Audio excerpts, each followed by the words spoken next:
Hello and welcome to a brand new series. So if you don't know, Etho has been playing his own little modded Minecraft that he made himself, and he just released the mod pack to the public. So we've got all the mods here. Looks like we are running 107 mods right now. There's a list of them. I'll put all the information about the mod pack in the description. But basically, this series is going to be replacing the Attack of the B Team series. Attack of the B Team was really fun for a long time, but not a whole lot of people are playing it anymore. And unfortunately, if you've watched my series so far, I've had a lot of glitchy situations where it's becoming more and more difficult to record it. So hopefully with this one, we're not going to have any of those problems, and it seems pretty stable so far. Granted, I just logged in. But look at all these books we just got. We've got Open Blocks. We've got the Tinker's Construct one. I'm not even sure which mod pack this is for. We'll have to get into that. And then we've got Rotary Craft and a food journal. Yeah, this is probably going to be a little bit annoying at first, is we can't eat a lot of the same food. So that's actually probably something I should be looking out for. We're already halfway through the day here. So I'm going to have to collect quite a bit of food. But you got a little bit of a spoiler over here. This mod pack has ComputerCraft and also the CustomNpc mod, and both of those have a lot to do with computer scripting and programming, and I am really into that. I played ComputerCraft a long time ago when it first came out in the Tekkit pack, and I had a lot of fun with it, especially, where is it, these mining turtles? Yeah, I had a lot of fun using these, so I think that we're going to be doing this a lot in this mod pack. And thankfully, they're actually really cheap to make. So it looks like we got a computer. It's just stone, a single piece of redstone and a glass pane. And then we just put around a couple iron and a chest, and we get a turtle. And then all we got to do is add a pickaxe to it, and we have a mining turtle. So let's see if we can get this done pretty early in this episode here. Basically, I'm going to skip all this starting stuff, and hopefully I'll be able to get that really soon, and I will be right back. Okay, so I'm actually a little bit in trouble here. There's a skeleton out there, and it looks like he's got either health or regeneration on him or something, but I can't kill him. I've hit him several times. Probably not the best idea digging down like that. Yeah, there he is. Let me see if I can block him in here. The torch there. See if I can block him in. Maybe I can hit him at the feet. And, you know, there were 4 other skeletons, too. So he was not doing me well. Yeah, see, I want to get him a little bit closer so I can place a block there, else he's just going to get knocked that way. Come on. Get out of the way. Ah, he's hitting me. Even with the armor. Oh, he's trying to hit me right there, even. See, I don't know how many hits he has to take. Oh yeah, I see his health up there in the upper left. It's a little tiny, but yeah, he's regenerating really fast. So I'm going to have to do a lot of damage to him really quickly. Alright, there, that'll help. I should be able to get... As long as he can't hit me. Come on. You can see his health, it's going down very slowly, but it's going down. Come on, almost there. And dead. Alright. We survived our first special skeleton there. Man, that's brutal. Especially in the beginning with the stone sword. I really should have made an iron one, but, you know, that works out. Okay, I can still eat this another apple. And I can eat one more. Okay. Anyway, I'm going to keep looking. So I'll be back in a little bit. Oh, no, there's more. There's 2 more? Is there a spawner over there? I'm not even going to try. It's not worth it. I'll have to come back when I'm a little bit stronger. Oh man, but I better... They're gonna come. Yeah, I'll come back to that. I'm not up for... You know, I bet those skeletons are gonna be fighting forever now, since they keep healing. But yeah, I'll go back that way maybe a little bit later, and I'm gonna keep looking for a diamond elsewhere. They found a way! They found a way! I'm going to die. No! Okay, but there's gravestones. There's gravestones. I didn't lose all my stuff. I just have to get back there. What's this? Space Race Manager? Did I press something? Alright, well, I'm just gonna close out of that for now. It's probably something to do with my death.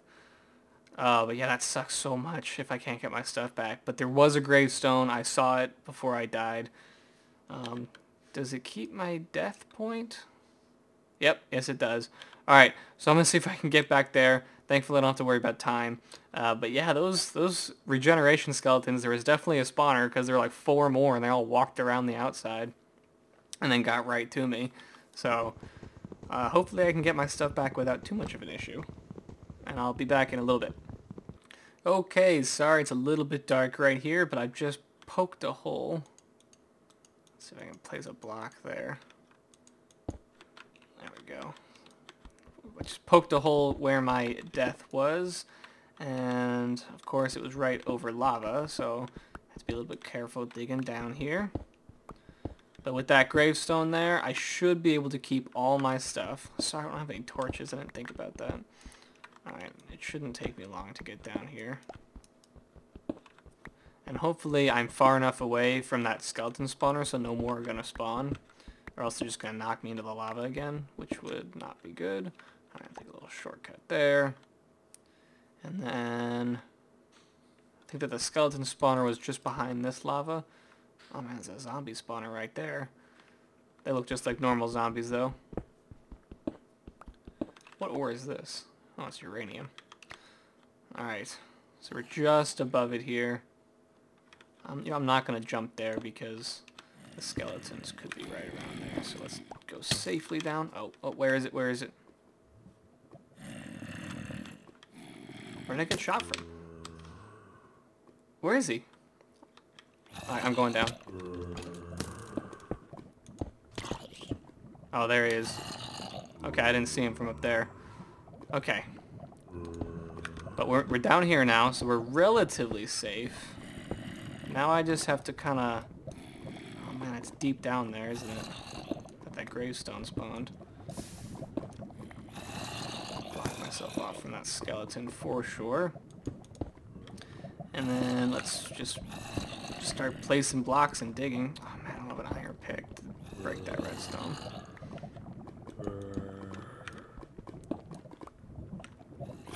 And that skeleton is going to be a pain this whole time, isn't he?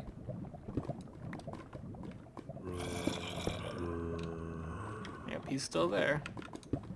Just have to keep blocking myself in. Okay. So now we should be able to start digging down a little bit. Alright, there's my gravestone. It's not as deep as I thought.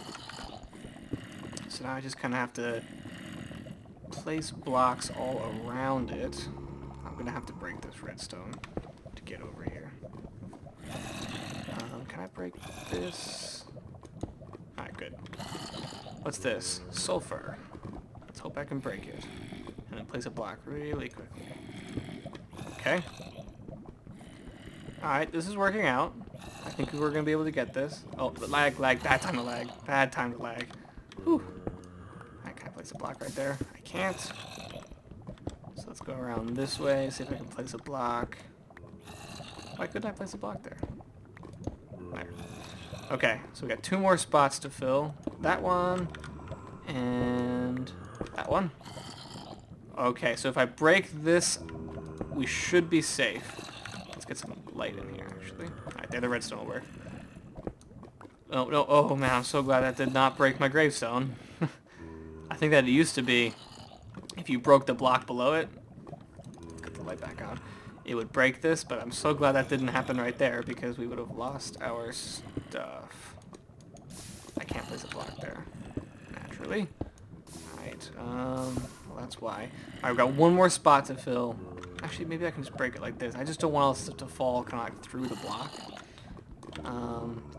Let's drop a bunch of stuff in this hole. All the stuff that we don't need right now. Oh, Control Q doesn't work. That's odd. Yeah, let's just drop all this stuff in here so we have enough space for everything. And, okay. Let's break it. And hope for the best. Alright, I think we got it all. That's pretty awesome. That might be a little bit too easy, in my opinion. Really, I should have lost my stuff there, but honestly, I'm not complaining. Let me just drop drop that sword. Because that's pretty much all I've been doing for the past hour, is just getting this stuff. So I pretty much would have had to start completely over.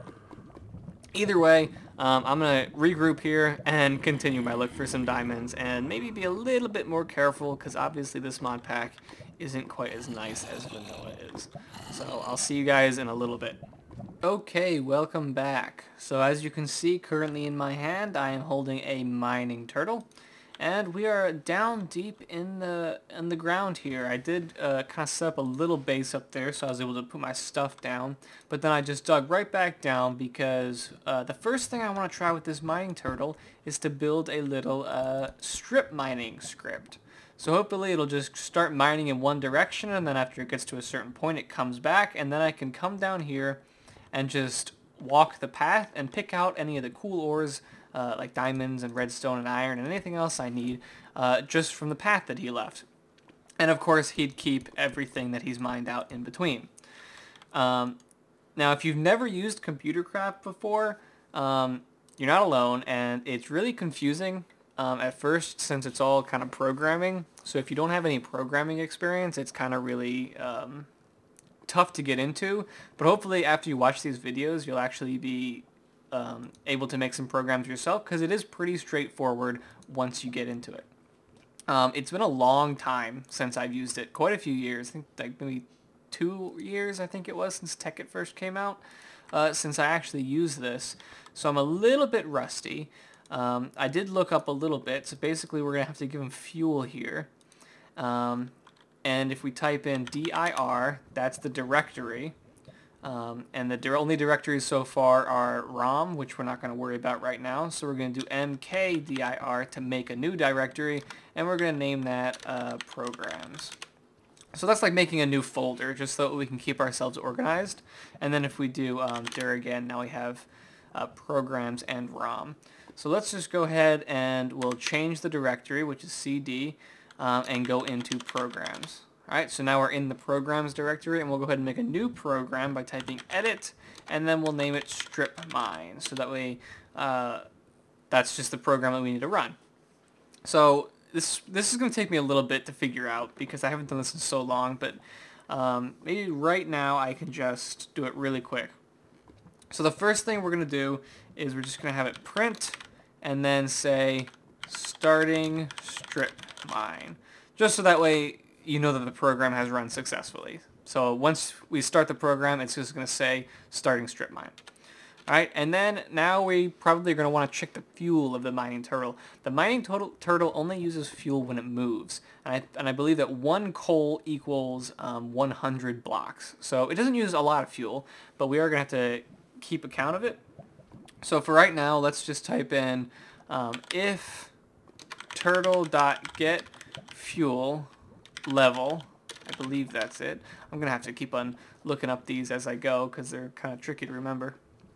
If turtle.get fuel level is less than 100, so that means it's going to have less than 1 coal's worth, then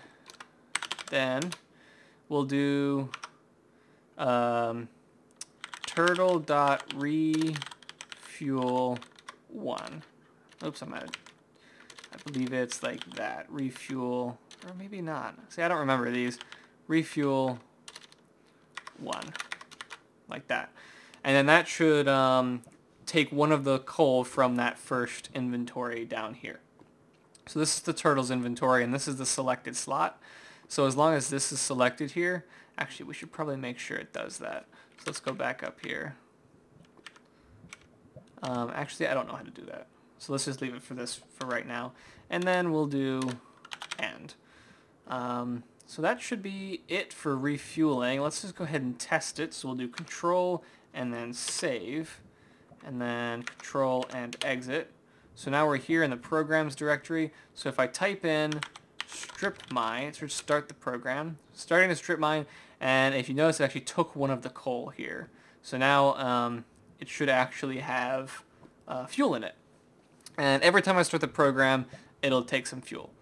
Now, if this is really boring to you, don't worry. I'm not going to be showing all of this on camera. I'm kind of just showing the introduction right here. Just showing what I'm actually doing. So let's just go in a little bit more and go back to edit, strip mine. Alright, so we know this works. This will start by taking some fuel. So now that we know that it has fuel, we can start moving it forward. So basically, let's do if turtle dot move. I think that's it. Turtle dot move, or maybe we have to do move forward. And that'll return. If it can move forward, it'll return true. And if it can't move forward, it'll return false. So let's do if not. If not move forward, that means it can't move forward, so there's something in the way. Then we'll do turtle dot dig. And then that should dig the block in front of it. And then we'll do end. So let's do that. Alright, so let's save it and exit. So now we'll run strip mine. Attempts to call nil. Alright, I typed in something wrong. And it did take another fuel. Let me, if I run it again. Alright, see, it didn't take fuel that time. It didn't move either. Oops, we're getting nighttime. Let's put a couple of these down. So I'm going to have to look up edit strip mine. Okay, and just like that, I'm back. Yeah, I was close. So let's do edit strip mine.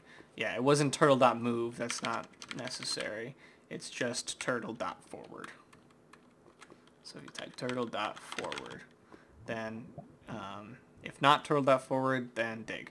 So when I hit save here, it should move forward since there's nothing in the way. So we'll do strip mine. And there, see, look, it moved forward. It used to be right here. But if I run the program again, strip mine. Now, since it couldn't move forward that time, it broke the block. Pretty sweet. So now let's go back in. And I'll show you how I'm actually going to be doing this. So it's not going to be syntaxed exactly like this. So let's just go ahead and delete this. So we'll do, let's call a variable really quick. So we'll make a new variable called distance so that way we know how far it's gone. And we'll just start that equals 0. And then we'll do while distance is less than 100. So we want it to move 100 blocks away before coming back. So while distance equals is less than 100, do, and we'll end that. And then we're going to put the rest of our code right here. So now we're going to look for if turtle dot move forward. No, I did it again. Turtle dot forward. So if that returns true, then we will add one distance. So we'll do distance plus equals 1. I think that's how you do it in Lua, which is the programming language with this. So that means we know that it moved forward at least 1 block. And then we'll do, before this end here, we'll do else. So if it's not true, then we'll do the turtle.dig. Alright, so let's just see what this does here. Strip mine. Equals expected. So yeah, I did something wrong. Edit strip mine. So then that's got something to do with distance. So let's just do the standard. Distance equals distance plus 1. So I don't know what the shortcut is for that, but just for now we'll do that. Alright, and then let's try again. Strip mine. Actually, you know, just for testing purposes, if this works, I don't want to have to go 100 blocks to fix it. So let's do while distance is less than 5. So then after it moves 5 blocks, oops, I just messed up. After it moves 5 blocks, it should stop. So we'll do save and exit. Alright, strip mine. Alright, starting to strip mine. It did not work. Edit strip mine. So it didn't do anything. So let's see how far it made it. While distance is less than 5, do. Alright, what? That is less than 5, because we started at 0. Turtle.forward. Distance equals distance 1. Else. Alright, this should be working. I'm going to have to troubleshoot this a little bit, so I'll be right back. And just like that, it's so easy to make a mistake. All I needed was the parentheses after turtle.forward. And then that's it. So we'll save that and exit. So now it should work. Strip mine. Starting to strip mine. Alright, so look, there he goes.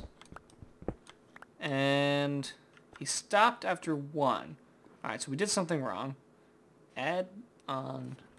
let's edit strip mine. Okay, yeah, this is why. Because I changed the distance to D to see if that variable wasn't working, but it's not. So I can change it back to distance here. Distance. Alright, and now control, save, and exit. So we're going to have a lot of going back and forth with this. Strip mine. Alright, so we got 1, 2, 3, 4, 5, and then that's it. Alright, so we moved up 5 blocks, and then that was it. So let's do one more thing, and then I'll get back to you. So let's do edit strip mine. So yeah, let's do one more thing, and then I'll finish up this program off camera.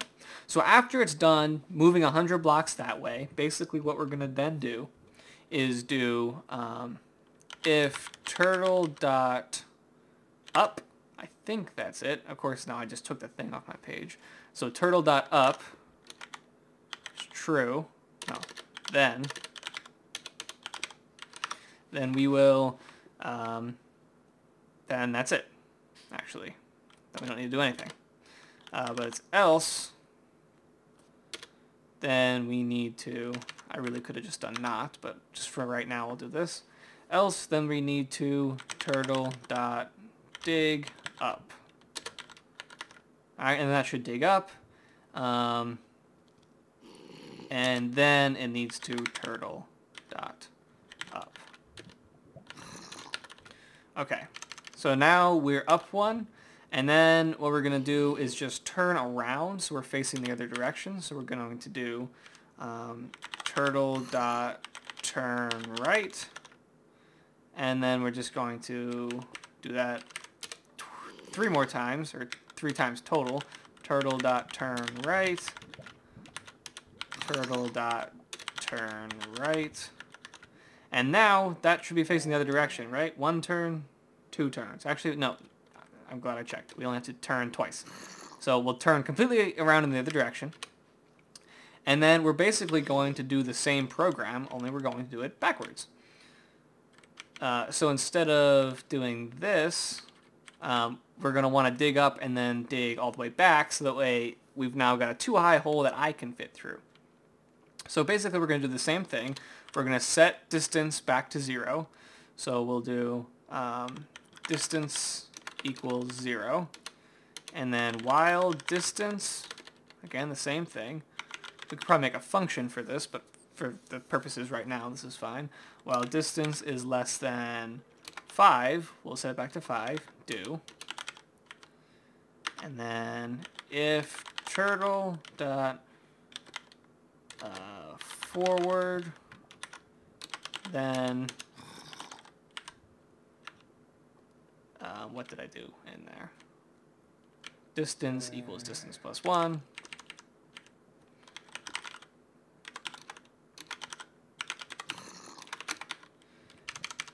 And else, before the end actually, else, then we'll do turtle.dig. Alright, so now let's go ahead and save this. And exit. So let's just start here. So we'll just dig this out so that we can see from the front. And now he should dig 5 blocks that way, dig up, and then dig 5 blocks back. So let's go ahead and do strip mine. 1, 2, 3, 4, 5. One more. Then digs up, and he should start digging back. And there you go. And now, as you can see, I found some diamonds, so he's doing his job. And look, he's actually already picked up 2 diamonds here. So now I've got a strip mine that I can run through and collect all the diamonds that he missed on the sides. So there's a bunch of other stuff I can do, like I can make him place torches on the way there, and several other things. So I'm just going to mess around with this program a little bit more off camera, and I'll show you what I've got. Okay guys, I've made several improvements to our little program here. As you can see, I've been doing quite a few tests here, but let's go ahead and get it started. So same thing, let's just exit out of this and clear the console there. Alright, so then we can just go ahead and type in strip mine, and he should start to go. So this is pretty similar to what it does before, but if you notice, after about 10 blocks, he will turn around and place a torch. And he does that because 10 blocks is exactly the distance you need to make sure mobs don't spawn. So every 10 blocks, he's going to go ahead and place a torch. And then on the way back, he's not going to break them or anything, so they'll just stay there ready for me when I get back. So as you can see, he just placed another one. He's only moving about 25 blocks right now just for the purpose of testing. So in just a second, he should come back. And I also made it so that way he will deposit the stuff in a chest when he's done. I don't have a chest on me or any wood, but this is where the chest would be. So right behind the block that he starts on. So let's go ahead and give him a second here, and he's going to just spit out the stuff onto this block since there's no chest there. So there he goes and places it all. And then he's going to turn this way, and then he's going to start mining again. Basically, I put the entire program on a loop, and at the end of the loop, basically, it just resets him back to his starting position, so he can deposit everything back in the chest, and then it pushes him back again. So right now, I've set it to loop to 3 times, so he's going to mine this first one, mine this second one, and then he's going to do one more right here. So we'll just give him a little bit to do that. And as you can see, he's still placing the torches, and he's making his way. I can't tell if he's on the second layer by now. So yeah, this is actually working really well. Once I put a chest here, basically I can just have it pump out anything I need and sort it out, so this chest is always empty. And as you can see here, I started off going this way, and then I just had to flip him around this way, and he automatically figures out that he's got to go this way now. So then look, he drops off all the stuff that he has right onto the ground, and he's filling up with the coal by himself. So he should be using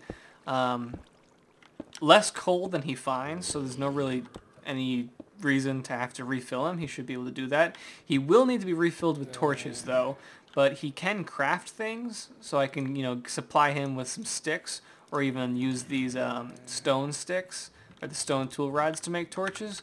I haven't done that yet, but that's a little bit further off in the future. For now, I can just keep supplying him with torches. And he can pretty much run forever. I could just set how many mines he's going to do, and obviously I'll make it a lot longer than just the 25. You know, I'll probably do at least 100. You know, look at how successful he's going. I might do some more. Another thing that I'll have to do is there's issues with water and lava. Where's the lava one? Yeah, there's issues with lava here, so I might have him to do something, have him detect where the lava is and where the water is. And as you can see, he's still made it back to the chest area, dropped off the stuff, and since I only set it to 3, he just goes to his next position and waits there for more orders. I did make it so that way, I meant to show you, I'm not going to bother running it again, but he does work with gravel. So if he starts mining this gravel, you know what, let's just go ahead and go run it again. Once he comes back, you'll see this gravel will fall, but he'll actually realize that there's gravel underneath him and break it, but he'll know the difference between a torch and gravel, so if there's, so it won't break the torches on his way back, he'll only break gravel and, you know, anything else in his way.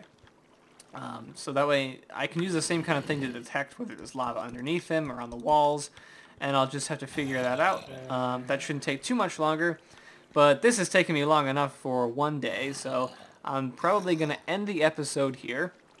I hope you guys enjoyed, and I hope you guys weren't too bored with the programming here. I know it's pretty long. Usually, I'm not going to be showing that much on camera. Just today we're kind of introducing it, so I want to show a little bit of how I'm doing it. And then as you can see here, he's going to mine that gravel, and as it falls, he's going to keep mining it, and then he's going to mine the one below him. And then since I restarted the program, this is the new chest location. But yeah, pretty cool. And as you can see, he's up to 12 coal now, so he hasn't needed any more. Yeah, that's pretty much it. He's just going to keep on going, and then once he gets here, he's going to have to restart. Once he does get back, I'll just show you the code really quick. And I will put the programs that I do in this series up for download. I'm not going to do them right away. Like this one, it's not done, so I'm not going to bother putting it up for this episode. But I will try and do it for every program that I do. It should be... once he gets back here, I'll just terminate the program, so that way we don't have to wait for him to do one more, especially since this row is already done. Let's see. I am full of junk right now. You know, sometimes he does not stack the coal. Like, he'll put the coal in the chest. I think that's how come I got 4 right now. Alright, let's when he gets back here, you just hold Control-T, and that terminates the program. Alright, well, I'll just put that in there for now. See, he was already down to 7 torches, so I'll have to figure out a way to do that. So let's go ahead and go into Edit, Strip Mine, and this is pretty much the code here. So this is the loop right here. So for I equals 0, that's how many loops it does. It starts off at 0, and then it goes up until 2. So 0 to 2 is 3 numbers. So like, you know, 0, 1, 2, that's 3 different numbers. So it'll make 3 different mines. Actually, why don't I set that to 1, so that way this is how many mines it'll do. So since this is the number 2, it'll do 2 strip mines. If I set that to 10, it'll do 10 strip mines, and so on. And then this is just to kind of reset the selection back to 1 here. So it's selected 2. This just sets it back at the beginning. And then it checks the fuel, make sure it's got enough to continue. It resets the distance back to 0, so it knows how far away it is. And then this is the stuff you've seen. So if I want to make it do a lot longer than 25, I could just set this to 100. And this is where it detects if it needs to do a torch. So if distance %10 equals 0, basically what this means is if it's divisible by 10. So if he moves 10 blocks, then it'll place one. If he moves 20 blocks, it'll place one, and so on. So basically, then he just turns around, selects the 2 slot to get the torches, places the torch, goes back to 1, and then turns back around, and then continues with the program. And he continues to dig. And this is where he switches around to the other side, which you've seen. Same thing here. And you've seen this one. He doesn't bother placing any torches here. But here, if not turtle, compare down. So he'll select number 2 there. And then, so that way he's selecting the torches. And then it will compare what he's holding to what's below him, which is compare down here. So if not compare down, that means that what's below him is not a torch. This means if not turtle compare down, torch, not torch. So that's what this means basically. And, so that's 2 if statements in 1 there. Turtle detect down anything, so that means if there's anything below him. So basically it detects if anything's below him and it's not a torch. Man, that was really jumbled. I hope you guys got that. Yeah, so if there's a block below him and it's not a torch, then it'll break it. So that's how it detects whether there's gravel there. Man, I hope that's somewhat legible. And then it does the same thing with the distance as before. So here's what's a little bit new. Now there's a new variable here, which is the chest variable, and that equals I, which is the number of loops that it's on, times 3. So that's how it knows to get from here to where the chest is. So if it's here, then I equals 0. So it's just going to be, oh, you know what? That's going to mess up because I just changed that to 1. But either way, the chest is going to be here, so I equals 0, so it's just not going to do anything. But when it gets here, I equals 3, so it knows to move 1, 2, 3 blocks this way and find the chest again. So that's how it knows how far away it gets. And the same thing with this, where is it? Did I miss it? Same thing with this reverse variable. That basically does the same exact thing as the chest one, except in reverse. So that means it knows when the next mine is. So that means it moves just a little bit further away from the chest. And that's pretty much it. Sorry that was like really jumbled and not the best way to explain it. But if you want, I'll put this up for download once I finish this program, and you can look through it there. So basically, I'm going to set this up a little bit better, put some chests down here, maybe make a new thing, and then I'm going to collect all my diamonds. We got some diamonds there. Nope. I know we had some over here. Nope, that was 10. Oh well. There's definitely more diamonds that I can run through here. Are these diamonds? No. Oh well. And I'm going to just let this thing run for a little bit and collect all my resources. So until next time, leave a like if you enjoyed, put some support for a new series, and I will see you guys next time.